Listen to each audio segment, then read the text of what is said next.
This is a conversation with Brent Baxter, Chief Executive Officer, Association for Corporate Growth, aka ACG, and Jeff Giles, VP Corporate Development at Core & Main.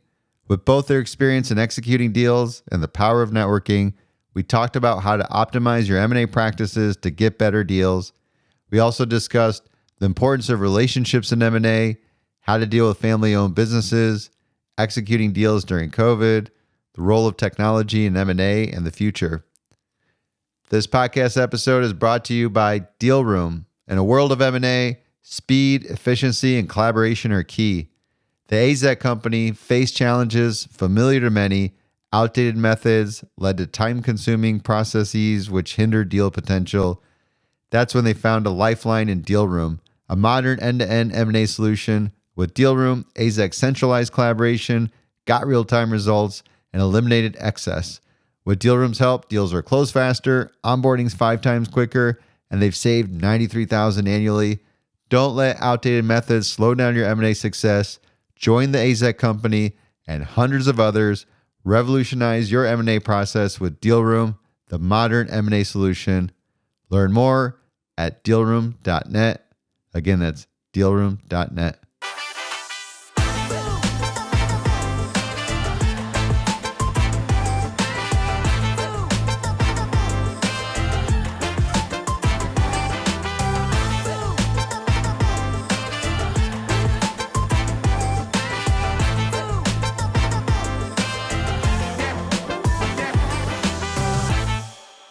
Gentlemen, how are you doing today? Doing great. Thanks for having us. Spectacular. Thank you, Kison. Good to be here. Let's kick things off with brief backgrounds. I can go ahead and start. So Jeff Giles, I'm Vice President of Corporate Development for Core & Main, as Kison mentioned. I've been with Core & Main coming on 6 years now. Was really brought in to lead our corporate development function, which for us means M&A and strategy. We've been quite busy on the M&A front. Actually, just today, and I checked, it's out there, it hits the wire. We announced our 33rd acquisition today that we closed, a company called Eastern Supply. So welcome to the Eastern Supply folks, to the Core & Main family. Prior to Core & Main, I was in a similar role with a great local St. Louis company called Barry-Wehmiller. It's a manufacturer of capital equipment. We grew that company, essentially doubled the size of the business in about 5 years, primarily through acquisition, grew it to about $3 billion in revenue. And I know they're still humming along today. Prior to that, I was in private equity with a couple different firms, most recently a firm on the West Coast called Bertram Capital. But really happy to be here with you guys talking about M&A and our successes here at Core & Main and what we've got in front of us. Brent? Great. Yeah, sure. I'm Brent Baxter, relatively new in the role of Chief Executive Officer of ACG, just started month 7. But prior to that, had been an investment banker and been actively engaged in ACG for over 25 years, including a lot of activity in governance, and been chair of the board. So a simple way for me to put my role in context is just think of the chair of the board stepping in as the CEO.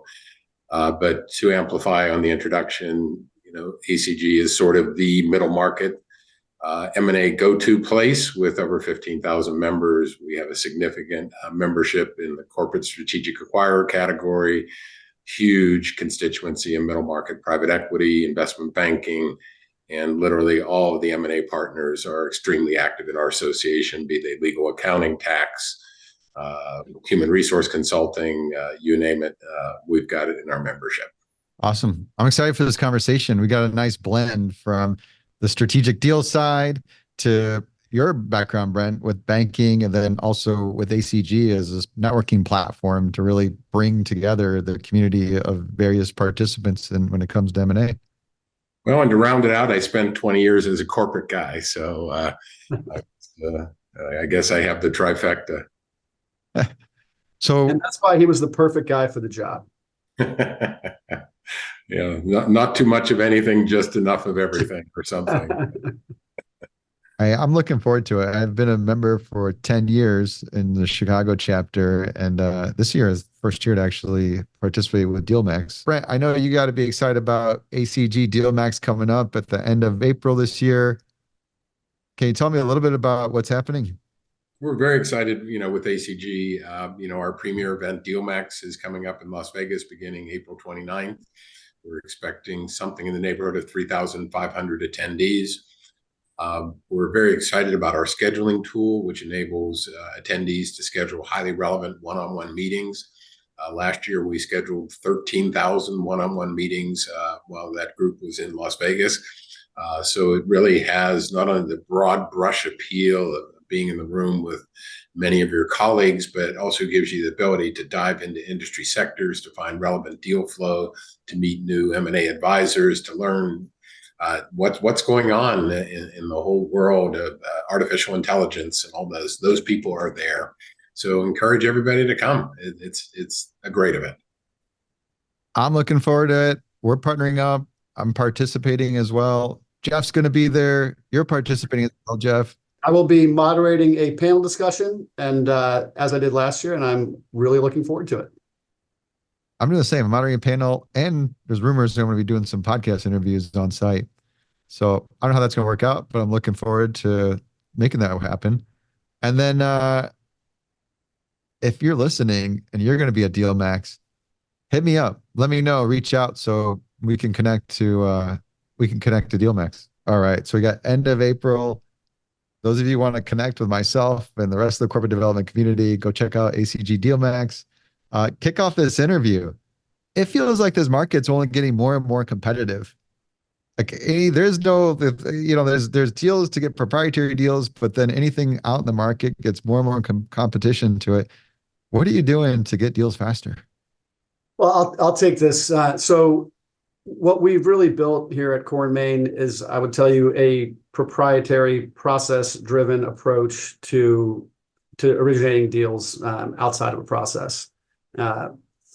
It comes down to a number of different areas. First and foremost, we built out very comprehensive market maps. So we have a clear lay of the land in both our core markets as well as adjacent markets that we've identified for expansion. You can't find targets and develop relationships if you don't know the companies that are relevant there. So we spend a lot of time making sure that we've got a very comprehensive view of that, working in collaboration with a lot of our field leadership teams who are, feet on the ground and, competing with these companies, friends with these individuals, and they know who they are.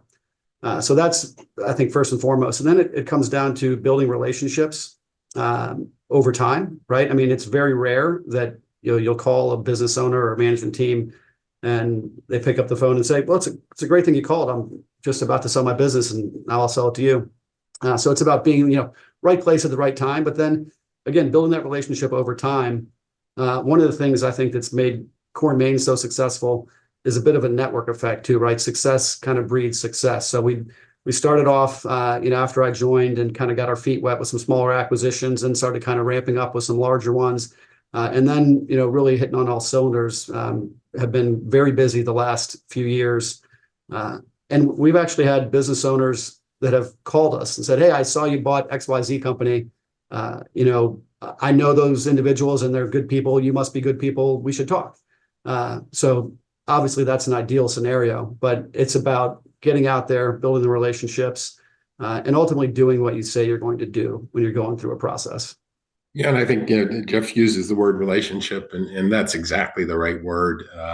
Although M&A is always ends in a transaction, the transaction never happens without relationship. The ACG has been able to take a pretty meaningful role. If you look at over 25 years, with private equity emerging as an asset class, you now have roughly 1/3 of all middle market transactions being a private equity purchase. And they've taken a pretty significant market share. And you think about that, 25 years ago, private equity would have been less than 10%. So it is a very, very competitive market. And one of the roles that ACG plays is to facilitate meaningful relationships or valued relationships. So how do we connect what is essentially a very, very inefficient market? How do we make it more efficient? There was a study, it's a bit dated, but a consulting firm looked at, it was like 850 middle market transactions over a period of time. And there were 550 different investment banks representing those sellers. So ACG's role is to try to get relevant buyers with relevant sellers, relevant advisors with relevant potential clients. So being able to connect, industrial related investment banks with private equity and strategics who are in those spaces is a really, really vital service of ACG. This is fun. We're talking about two different approaches. We have this proprietary approach to sourcing deals and executing on them. And then there's the network to tap into where you accelerate networking with the bankers and different facilitators of deals. I don't think there's a debate about which is better. I think it's all about best of both worlds. Can we talk a little bit more in terms of what's that approach to the outreach look like when it comes to deal sourcing? And when we talk about relationships, how do you get to that point when you can ensure you're that first call when that time comes to think about selling? I think it's a great question too, and there is a balance, right? So the vast majority of the transactions that we've completed have been the result of proprietary outreach, so no investment banker involved.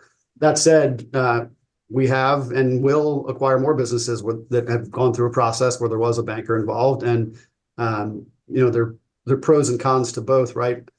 I'll tell you, having an investment banker involved that knows the process, right, knows what their sellers' hot buttons are, and just knows how to work through it is extremely helpful, right? And it makes it a much more efficient process. However, when we're dealing directly with the business owner, in some cases, maybe the valuation is better, but it's also a challenge for them to manage the process while they're trying to run the business simultaneously, right? And these are generally great entrepreneurs and operators who have started, run, and built these great businesses, but they're new to the idea of selling their business, right? So it's sort of that toss-up, right? You're dealing with an individual who's trying to run their business while they're managing the process themselves to sell it to you. So getting the information can be extremely challenging, but again, generally worth it. At the end of the day, as long as you can stay patient and sort of help them navigate all that. In terms of being the first call, I mean, it just goes back to the reputation, right? And when I joined Core & Main, the goal was we want to establish the business as the acquirer of choice in the industry. And I think you do that by obviously being active and successful. Our story's been pretty good, right? The performance has been good, both organically, what we've done through M&A, both in our core markets and adjacent markets. And then, we went public in July of 21, which was a fun experience, got some more, sort of recognition for the company and, just that sort of momentum. And as I've said before, that, where success kind of breeds success. And, again, it's timing, it's relationships, and it's doing what you say you're going to do. It's being forthright in everything you do and communicate. And that's one of the things that I'd really take pride in, to make sure that all of our team, across, an entire process, start to finish, we do not make commitments that we cannot stand behind, right? Otherwise, your word means nothing to you, and you're not going to have an opportunity to continue doing the great things you're doing.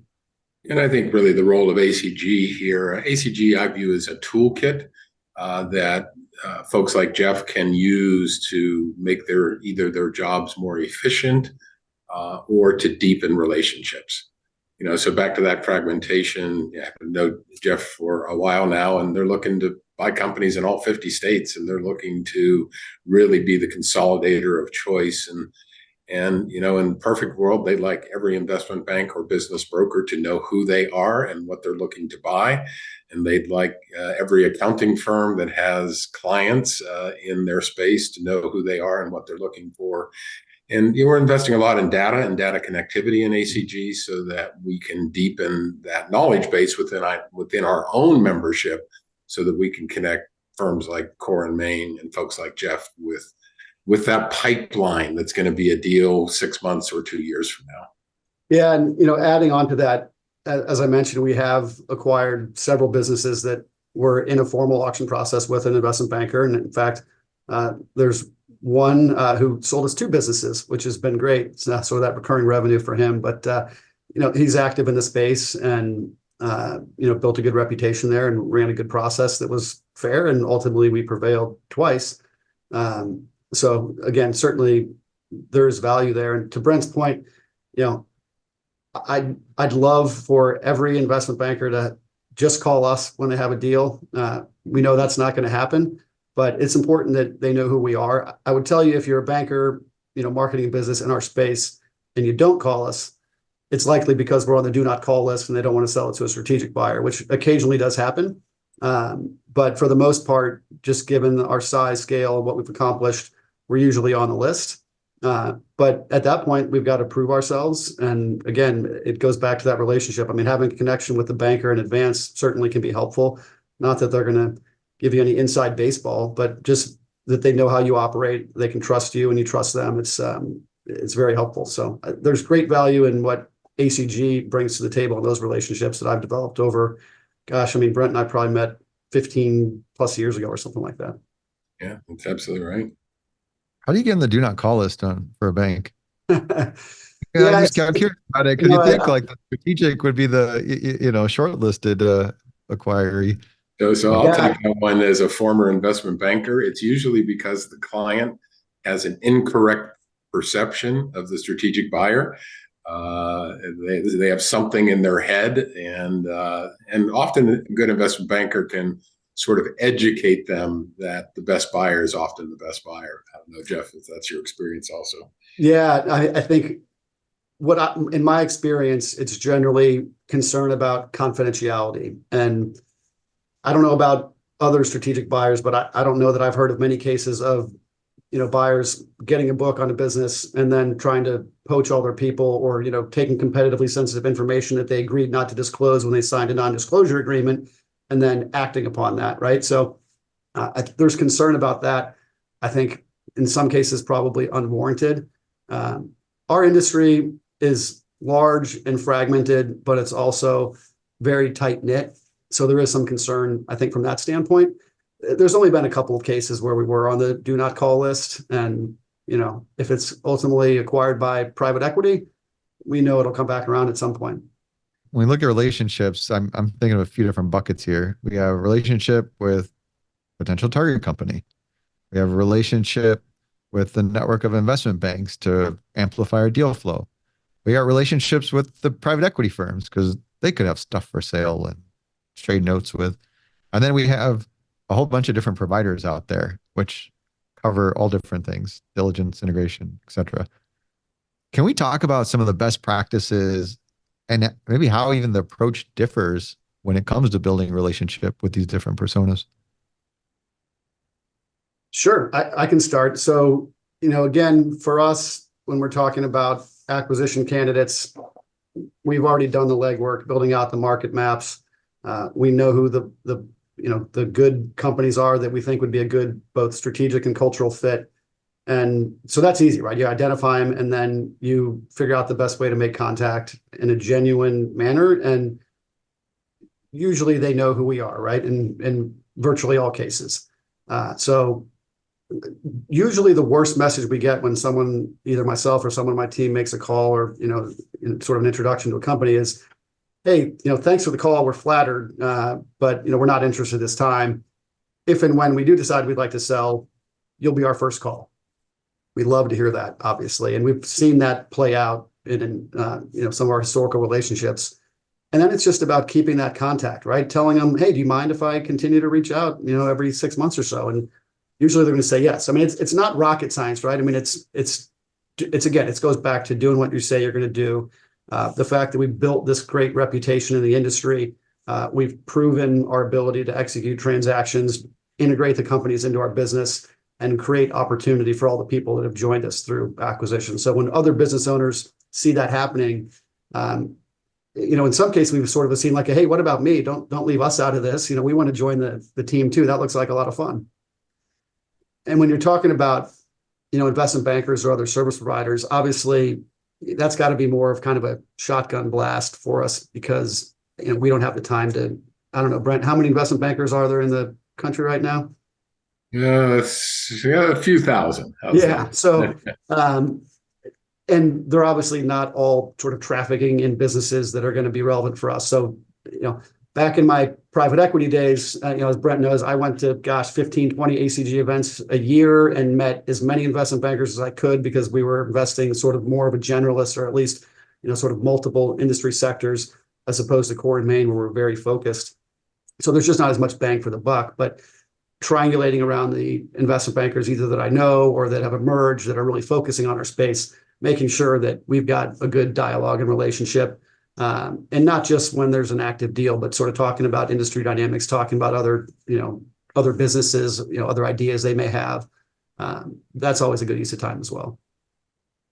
You're basically coming in, sharing a bit about the criteria in terms of what you're looking for in the market, then getting a sense of how knowledgeable they are or how they actively think about your space.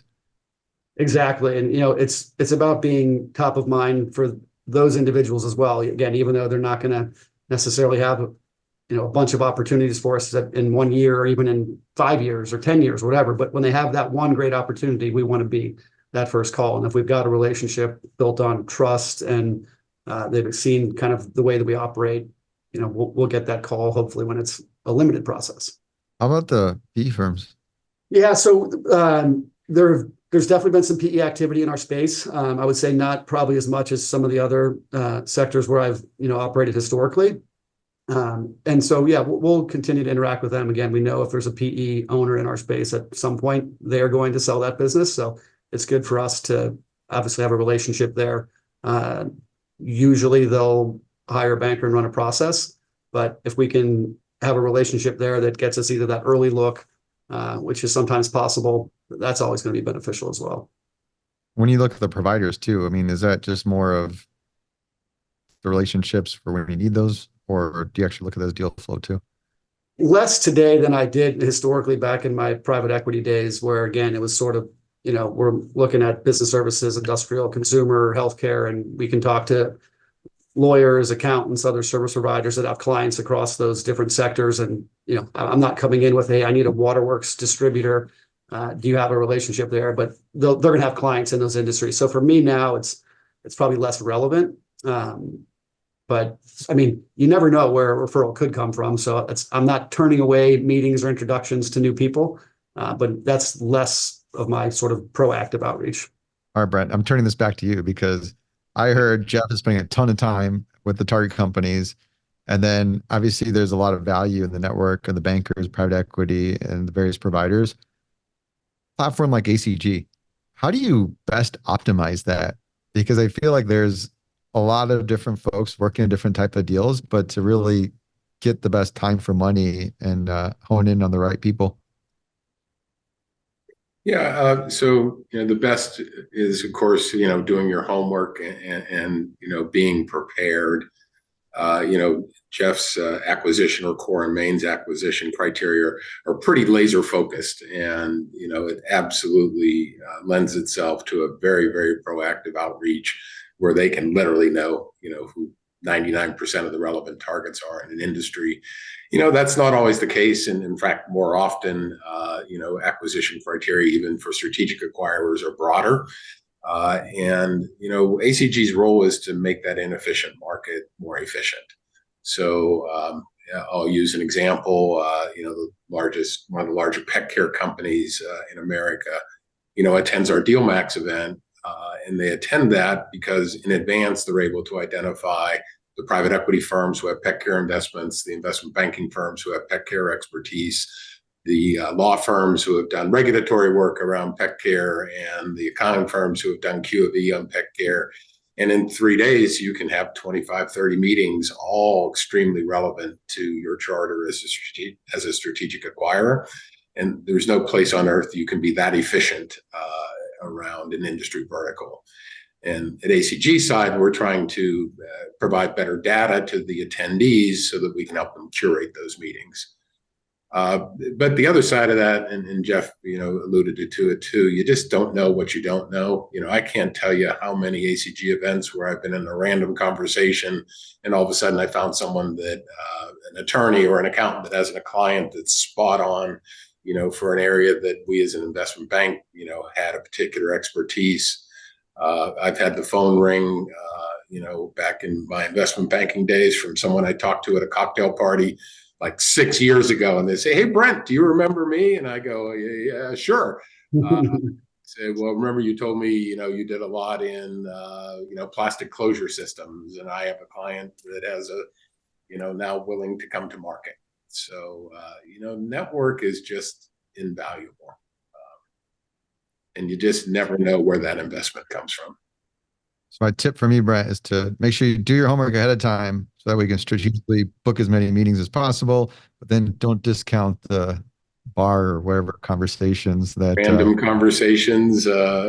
Often we had a investment bank. I was sitting next to him at a DealMax dinner a few years ago, and he met a strategic, and they were looking for a certain company. It's a company he had known of for 5 or 10 years. He went home, called the owner. The owner said, "Sure, I'd be happy to talk to him." The investment banker got a nice referral fee, a very nice referral fee, and wouldn't have happened but for that dinner at DealMax, or back then Intergrowth. You actually remind me of one of the early podcasts I did where the funny story was he sourced one of his deals from the hot tub at a ski resort. So, but I think we all have a few of those stories. Yes. Yeah. Speaking on the unique stories, can we talk about some of the more interesting stories regarding difficulties you came across in M&A, or just crazy stuff like that? Well, it's just a crazy business. I mean, they don't close till they close, and I think we've all had that experience of the seller changing his mind the night before a transaction, or the buyer trying to change the price during the closing. So it's just a weird business. It is. I will tell you, I mean, having been doing this for, I don't know, almost 20 years, whatever it is, there's always something that pops up in every transaction. Brent said earlier, you don't know what you don't know, and you can't predict. I mean, every deal has some unique nuance, and haven't encountered this one before, but it's a series of problems that you have to solve. That's really how I kind of look at the entire diligence process, right? In addition to the relationship building and sort of nurturing them along, you're just solving little problems along the way.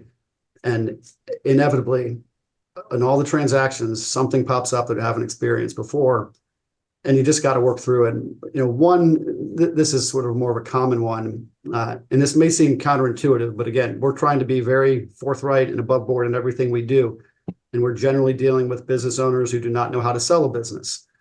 We make sure we tell them up front, you need to hire a good M&A attorney, right? I know you've got a relationship with your cousin or your nephew or your, someone who helped you with your real estate leases. Maybe a great attorney, probably is a great attorney, but if they're not an M&A attorney, it's going to be a tough process for all of us. And again, we're not trying to pull one over on you, right? We want to do a fair deal where everybody's happy, or maybe everyone's just a little bit unhappy. I think they say that's kind of the best deal, right? But we don't want to work through a transaction with opposing counsel that doesn't know what they're doing. It's just not good for anyone, and it lengthens the process significantly. And there's the old adage, time is the enemy of the deal. And Brent mentioned that as well. I mean, we try to do everything we can to be as quick and efficient as possible. And if that means helping counsel get better advice and guidance on the other side, it's good for everybody. It is absolutely good for everybody. We did buy-side work in my investment banking days, and we were in a transaction. We proposed a working capital adjustment in the letter of intent, and the seller took that idea to his sole practitioner CPA tax preparer, who said he had never heard of a working capital adjustment. They're trying to screw you, and don't agree to it. Oh my God. 4 months later, in the highly seasonal business, we were sitting at the closing table. He had $2 million more in his working capital, and he said, I should get that back. It's real money, isn't it? And our client said, asked and answered, you turned it down, and we're not going to change now. I mean, that's a huge mistake for an advisor, and $2 million out of pocket for the seller. Yes, we're not going to discount the quality advisors you can meet at platforms like ACG. So I think that's also valuable. And this is like the reoccurring theme. If anybody follows M&A Science Podcast, you got to have a good attorney when you do these deals. And that's one thing you really want to spend the time and have good relationships with. Without a doubt. The mom and pop deals versus bank deals. That seems like to be the vein of the pain, is working with private business that isn't. Welcome to Jeff's world. They're all indeed sellers, all family of businesses. I'll tell you what, though, there's something very rewarding about working with these individuals. Again, if they haven't built what we view as a great business that we think is going to be a strong strategic and cultural fit, we're not going to, have a lengthy discussion with them, right? So when we get to the point where there's common interest in a deal and we've agreed to move forward. So, and we do a very formal process, even when it's a proprietary one-on-one. So we'll do a very formal written indication of interest.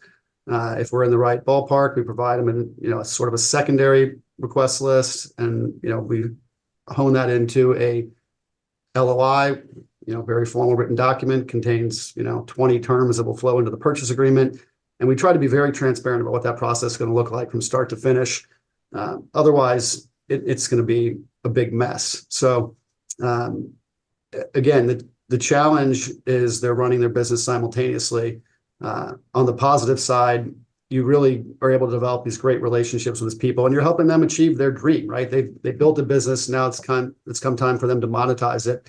And unlike, private equity deal makers that are doing it day in and day out, I mean, this is likely their one time to do it, right? And so again, it's incredibly important that you're honest, forthright, not trying to, pull one over on them, and make sure they understand exactly what the process looks like. You're talking about working capital, Brent. So, in the previous, role, we had an opportunity where we were trying to explain the working capital true-up process to a seller and, what that entailed. And we had a great little written example with some numbers, and it showed how it's going to flow. And we probably had 5 at least separate phone calls where that was the only topic of the phone call. And every time we finished the call, they said, oh, okay, now we get it. Now we get it. And ultimately, at the end of the day, we closed the transaction. And, when we went to do the true up later, they were like, wait a minute, I thought we had a chance to earn that back between the closing and the true up period. Well, that's not exactly how it works. I thought in the 5+ times we explained it that you guys got it. And after the change of control, they get back. That's good. That makes sense. That'd be a good one, right? Yeah. Other interesting stories that you worked on or seen, and these are kind of fun to learn from. Yeah, I mean, I probably have a lot. I don't know how many I can share on this podcast here. I will tell you one of the most unique things that we encountered in the deal, and it's totally unrelated to the deal itself, but they had a pet alligator on in the pond on their property. So we acquired the business and showed up, and we had been there, but I guess maybe they hated or something, and said, "Well, you can't keep an alligator. We can't have an alligator on the property here." So that's the only time I've encountered that. That was a one-time thing. You divested the alligator. We have an alligator for sale. Yeah, we had to find a special banker to help us divest the alligator. I don't know, Brent, is there an alligator banker at ACG we could meet? Yeah, I'm sure there is. Yeah, I'm sure there's somebody that has an alligator story. That's probably true. No doubt. Pick up more of these M&A war stories at ACG. I think Jeff and I have to host an after nightcap happy hour or something. Would be happy to do it. Well, when you're dealing with family businesses, they're so remarkably naive and unprepared. Even companies. So as an investment banker, most of the firms you meet start their conversation with, something like this. You probably never met a firm quite as unique as ours. We're really different than anybody else in our industry. And, there's some really special things you and the buyer are going to need to understand. And they often believe it. I have 70% of my revenues with one customer, and that shouldn't matter in the multiple or the deal structure. Or we don't have any control over our contracts. And, oh, shit, they're going to ask me about that in due diligence? My goodness. Why do they need to know stuff like that? So it's a big, big role for the advisors to prepare, and for strategics to have the patience and the understanding to work through those kind of issues, because that is the nature of acquiring family businesses. Yeah, and adding on to that, I mean, another benefit of having a banker involved is actually sort of controlling and level setting those valuation expectations. So, I mean, we've had many, and I'm sure we'll have more conversations with business owners that say, sure, we're interested in having a conversation. We sign an NDA, we provide our initial request list. We give them, and a formal written indication of interest. And, we've been fortunate that we've been sort of paying kind of generally in the 5 to 7 times range historically. And, we sort of communicate that. And so we put something forward and they come back and say, yeah, our $5 million EBITDA business, whatever it is worth 10 times. That's our valuation expectation. Okay, let's talk about that. Why do you think it's worth that? And what are the characteristics of the business that you think would necessitate a premium multiple like that? And there's rarely an answer, obviously, right, that justifies that. It's usually, well, my friend sold his business that, went for 10 times, or, look at what, Tesla is trading for. And like, oh, okay. So, or, we've heard like, Apple or, Instagram, like, okay, how is that relevant to what we're talking about today? And so you kind of have to talk them back down to earth. And a lot of times they just kind of walk away, right? And say, okay, well, you guys aren't going to pay what we want, so see you later. Now, sometimes they come back to us. Sometimes they go to a banker and they trade for a market multiple. And what I tell everybody, a business is worth it. Really anything that's for sale is worth what someone else will pay for it, right? So while we can talk about sort of average multiples and things like that, every situation is unique, but it's rare where a business that we're looking at is going to be worth anywhere near the 10 times range. Fair enough. I was trying to think of a probable of why that would happen, but you know better.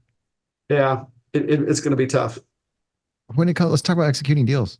What about diligence? How do you stay agile, efficient?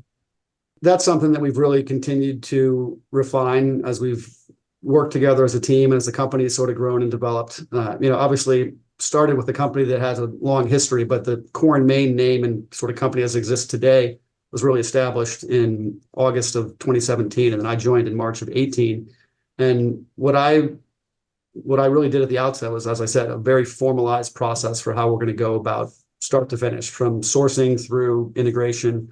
And we have, over the last several years, continued to streamline every single aspect of the process, from our request list of sort of data requests, discussion topics, and how we handle that. We've continued to focus on what are the key risks that we truly need to tease out in the acquisition or in the due diligence process. Sometimes you can get caught up in checklists and do we receive that, and you can kind of get lost in the weeds on some of those things, and you kind of have to step back and really look at why are we buying this business? What's the thesis here? And we always come at every acquisition, even though we're very nearly focused in our core here. Why is this business, going to be a fit with Core & Main? So we develop a very specific thesis, and then try and remember that as we go through the diligence process, testing the thesis, and then making sure that we're focusing on the key risk areas and not getting lost in the weeds. We've shifted a number of our sort of discussion topics, or even some of the info requests, to sort of the interim period between sign and close. Virtually every deal that we do, we will sign the transaction, announce it publicly, get on site with the team so we can start, making them feel comfortable with the future acquisition, becoming part of the Core & Main family, explaining how that's going to work, providing them offer letters, letting them know that they're going to still have benefits, and just trying to ease the anxiety. And then we'll generally close, 2 to 4 weeks after that. So not everybody does acquisitions that way. Some do a simultaneous sign and close. We think that because of the impact on the people and the way the messaging resonates, the options are a business owner calls the team in, or, all hands meeting. Okay, here's the deal. We've signed an agreement. We sold to Core & Main. You work for them now. Have fun. Versus we've signed a purchase agreement with Core & Main. They'll be on site tomorrow. The transaction will close in the next 2 to 4 weeks. They're going to be here to answer all your questions, provide information. And there's always anxiety in any transaction, any acquisition like this. But we found that helps to ease that, and it makes a smoother transition for the people. And ultimately, at the end of the day, while we're buying companies that are distributors of critical infrastructure products, we're buying the people, right? And their relationships and their culture. And so we want to make sure that they feel good about becoming part of our family, and handling it this way has really helped. I think that's like the whole crux of making it successful, is that transition, putting people at ease.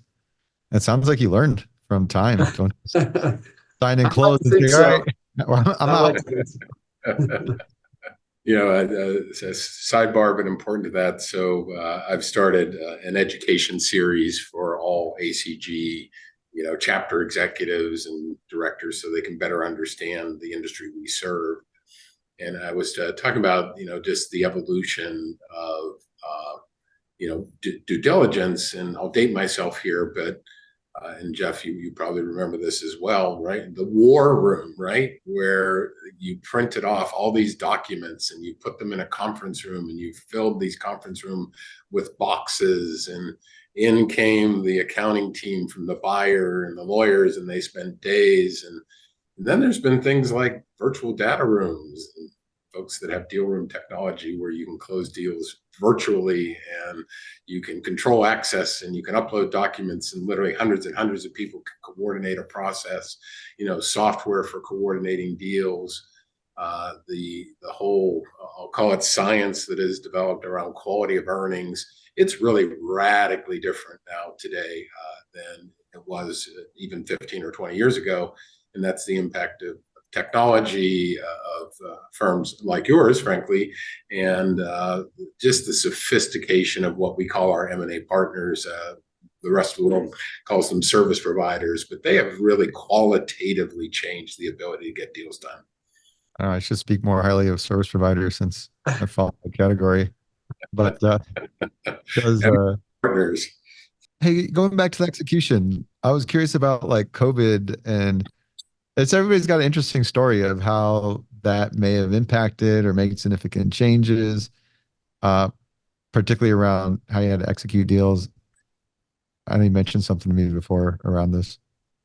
I guess it was early March of 20, and COVID, the word COVID had sort of just started, becoming a household name, and events started to be canceled. And we were working on, at the time, one of our largest acquisitions, and really just a spectacular company based in Northern California, 14 branches, and just an exciting opportunity, a really great fit, probably filled in the largest geographic white space on the map that we had. And the cultural fit was incredibly strong. And, it financially obviously made perfect sense. And we're super excited about it. And then COVID hits. We closed the transaction, and I believe it was within like a matter of days. Like that's when they canceled the Masters, and then the NCAA, March Madness. And we were kind of like, I guess this COVID thing is real, huh? And now you've got a company that's based in Northern California, and California was highly restrictive in terms of COVID regulations and shutdowns. And obviously no one was traveling anywhere, right? We're all sitting in our, newly constructed home offices, mingling with our friends at our garage. And we're trying to integrate a business halfway across the country with no ability to be on site and meet and welcome our new team members. So that was an incredible challenge. I will tell you, we figured out ways to work through it. Were we perfect? No, but I think, people understood it was an interesting time in the world, and we did the best we could. The business sort of that remains out there, and the branches and the people we brought in are thriving. It's been, incredibly successful by any measure. But there was a period of time where there was a lot of anxiety that was really tough to resolve. And, we put together videos. At the same time, we brought all of our in-house training that we do, in our St. Louis headquarters here, put that all online. Our training team did a remarkable job of making that all virtual training. So we're able to provide that. Ultimately, when we were able to travel again, we really made it a point to make sure we had senior leaders going to visit all of those branches, making people feel welcome, and, sort of doing what we would normally do during integration, months, if not, further down the road, just to let them know, hey, we're still here. We care about you. And, how else can we help solve some of these problems that arose over time? But not looking forward to any other experience like COVID. So hopefully we can say that's in the rearview mirror and just move forward.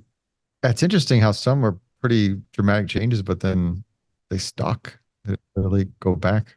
And I'd like to take a moment. I want to pivot back to your earlier question about innovation, and so this will be another kind of ACG plug, but that's my job.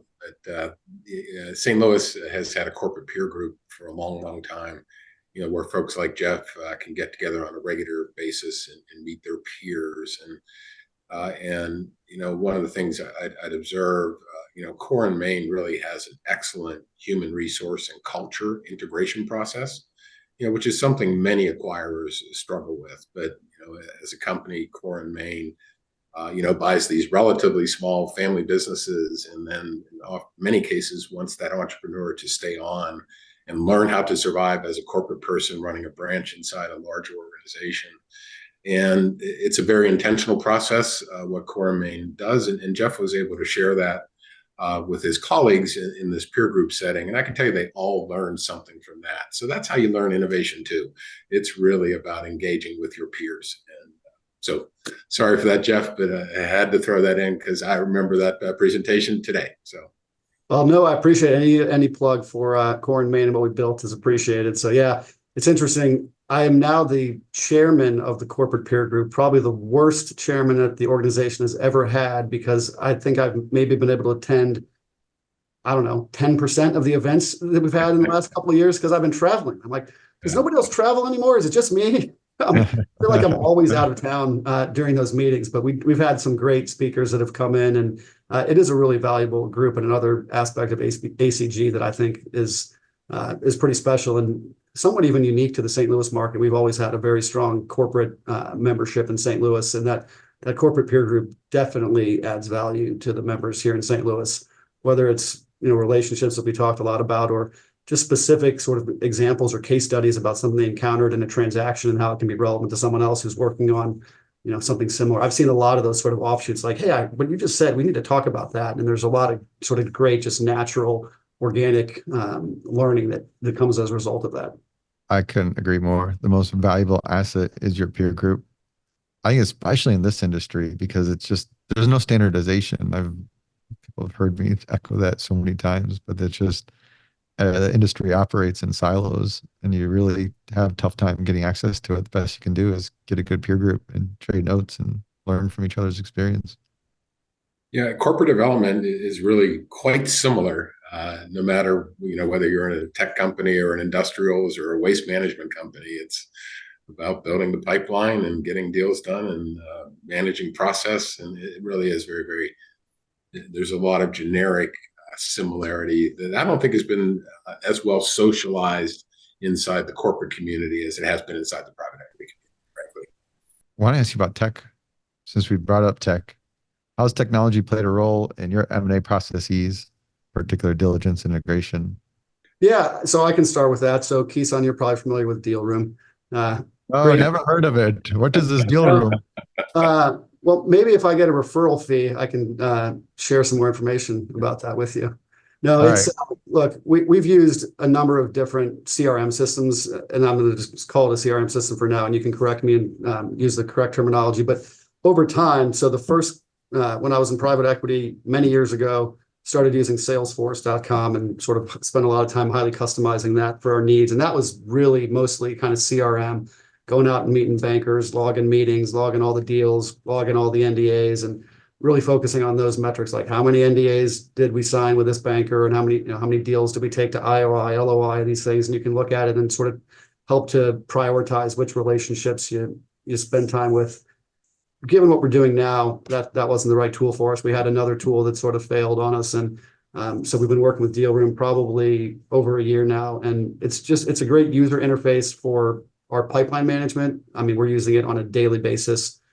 Great for reporting out both internally to our board, and then inside each sort of deal card within the tool, manage our entire diligence process as well. So tracking all of our requests, all of our document management. It's been a great tool that's, I'd say, made us very efficient.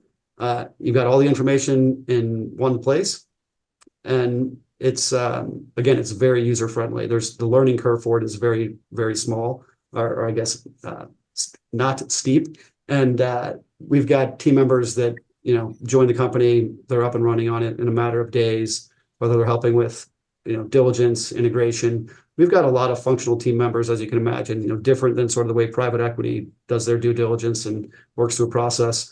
We have 30 to 40 people from the company involved in each individual transaction. So everyone from our, HR team, finance team, IT, legal, all of those things, environmental health and safety.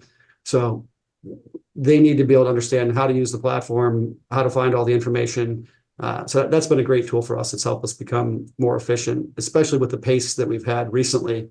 It's just been a great tool to help us in that regard. I'm trying to figure out how I can use Chat GPT to my advantage, and I haven't found any great use cases there yet. So I'd love to hear if you guys have any ideas.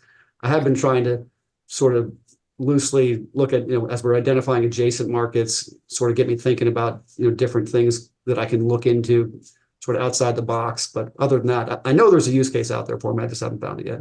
I got some, I'm flattered, appreciate all the compliments. I didn't pay you to say any of that stuff. And if those of you do get interested, reference Jeff Giles and give you a discount or something. Amen. But the AI stuff with chat, I got some stuff. I was just talking to the marketing team, a few different things. One, I wanted to just take public company data, profile a company, and just start sharing examples, because I've noticed a lot of people have different competency in how they use an LLM like ChatGPT. I noticed it internally, I noticed it externally when I've been surveying our customers just to figure out what are their ideas around AI. So I think there's sort of like how can you use the publicly available stuff. And then two, like in the product, definitely we've tested a bunch of learning language model. OpenAI stands to be the best right now. But we are looking at ways of incorporating it, and it falls in two folds of how to use it to analyze the data that you store in the product, which is a complicated thing of its own because most of them aren't designed to ingest a bunch of data at once. So you got to blend a few technologies together to get the right information in there. And the second is more of the application data, all the things that are moving around, people's activity. There's a lot of cool stuff. So I'm looking forward to following up with you. And I think we're going to be sharing a lot of examples just to help the general community get more, I don't know, what's the word, confidence around utilizing AI in their daily scope of work. But I know it's like a big hype cycle right now, but I do think in the aftermath, there's some pretty tangible things you can do with it. I look forward to that. I do use it fairly frequently, but it's more like a Siri replacement for me, and just sort of asking random questions about things or helping my daughter with her homework. I was surprised. I caught my 10-year-old kid using it, and he was doing it with his homework. He's like, "Dad, I seen you do it." I was like, "What?" Good goal. Yeah. I will tell you, maybe this is slightly off topic, so you can edit this out if you like, Kison, but Yeah. Kids should certainly not be using it to say, write me a 5-page essay on the Great Gatsby. But where I may or may not have used it in a use case like that is, tell me 6 themes that someone could write about in the novel The Great Gatsby. And then you have 6 kind of prompts that then you can share with your hypothetical daughter if you haven't read The Great Gatsby in 30 years. That's a fair point. That's why I think the practices are so important. I think that's going to be an important thing just to get grounds with. How do you see technology sort of changing the future for you? We talked about ChatGPT and LLMs and what's out there. And I mean, AI is obviously a buzzword that everyone's talking about. And I think we're just scratching the surface in terms of what that's going to mean for virtually every industry, right? So, there's not a whole lot we're doing with it currently, but it's absolutely top of mind and going to be a focus going forward here in the near term. And what are the applications? What are the use cases there? How can we use that to be more efficient, provide more value, whatever the case may be. I mean, it's just changing so rapidly that it's something that we're going to have to, you can't ignore it, right? We don't want to become blockbuster video. So we're going to need to understand what that opportunity might look like. The other thing that I was going to touch on, just, going back, the last, 12, 18 months, and we've been so busy, and I've just kind of been, head down, working on acquisitions, bringing great new companies into the Core & Main family. I keep reading about, this slowdown in M&A, and I keep looking around like, well, where? I don't see it, but now I get it. I mean, I know, just economic environment where leverage or, rates were and how that impacted valuations, and then ultimately, people, buyers and sellers finding common ground. Fortunately, had not been a real issue for us. But I do think we're seeing now with some stability in interest rates, and certainly you've got, record levels of dry powder on the sidelines. I do think that for those that haven't been as active the last 12 to 18 months, there will be an uptick in activity, hopefully not infringing on our space, but I do think it's going to get busier here. The data we see confirms that. We own a data company called GF Data that gets transaction volume quarterly from the private equity community. No question, transaction volume dropped pretty seriously. But the indicators are the folks we talk to. The number of pitches are up by the investment banking firm, and private equity is beginning to say they're seeing more activity inbound.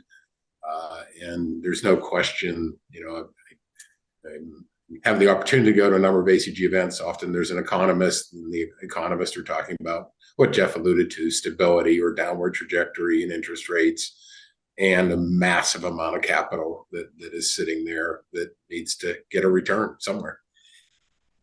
I've got a plug for GF Data too, a real life scenario. So one of the situations where we were talking with a business owner who had pretty lofty valuation expectations, and he was kind enough to share a study that he had, which was valuations of publicly traded software companies. So it was fascinating. It was very interesting. Yeah. Multiples there are off the charts, as you can imagine, but zero correlation to a waterworks distributor, right?